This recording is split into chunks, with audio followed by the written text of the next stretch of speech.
আমরা এই মুহূর্তে আছি পশ্চিম মেদিনীপুর জেলার যোধকানুরাম গড়ের কাছে।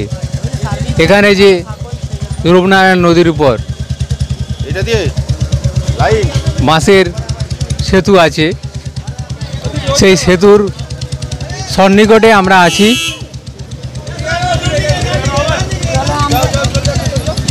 আমরা পেয়েছি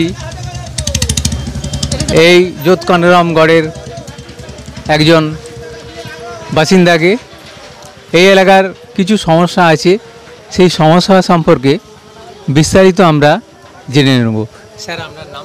আমার নাম শেখ আব্দুল মান্নান। এই এলাকার যে সমস্যাগুলি আছে আপনি আমাদের চ্যানেলের মাধ্যমে তুলে ধরুন।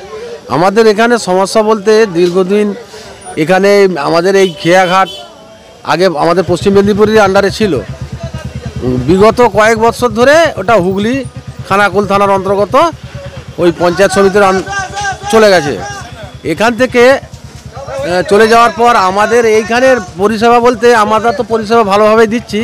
আমাদের রাস্তাটা যেটা মেন বাঁধ থেকে নিচে পর্যন্ত লাভার যে ঢালাই রাস্তাটা, ওই রাস্তাটা আমাদের দীর্ঘদিন থেকে আবেদন করছি, ওই রাস্তাটা হচ্ছে না। ওই রাস্তাটা হয়ে গেলে প্যাসেঞ্জার নিরাপদে স্মুথভাবে যাতায়াত করতে পারবে।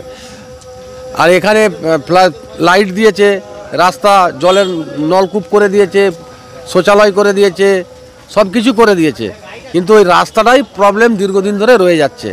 যাতে আমি বলতে চাই যে আমাদেরকে তাড়াতাড়ি রাস্তাটা করে দিলে আমরা খুব উপকৃত হবে, মানে জনসাধারণও উপকৃত হবে। আর কি সমস্যা আছে? না, আমাদের এখানে আর আমাদের মেদিনীপুরের উপরে আমাদের কোনো সমস্যা নেই, আমাদের খুব ভালোভাবে আমরা আছি। হ্যাঁ, যাতে আমাদের রাস্তাটা তাড়াতাড়ি একটু হয়ে যায় সেই ব্যবস্থাটাই আমরা চাই। এখানের যে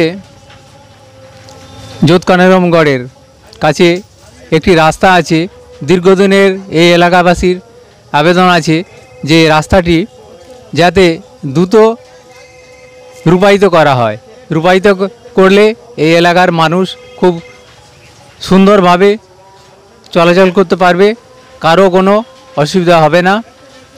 আমরাও চ্যানেলের পক্ষ থেকে দাবি রাখছি যে এই রাস্তাটি দ্রুত রূপায়িত হোক। শ্যামাপদ প্রামাণিক, ইন্ডিয়ান নিউজ, কলকাতা।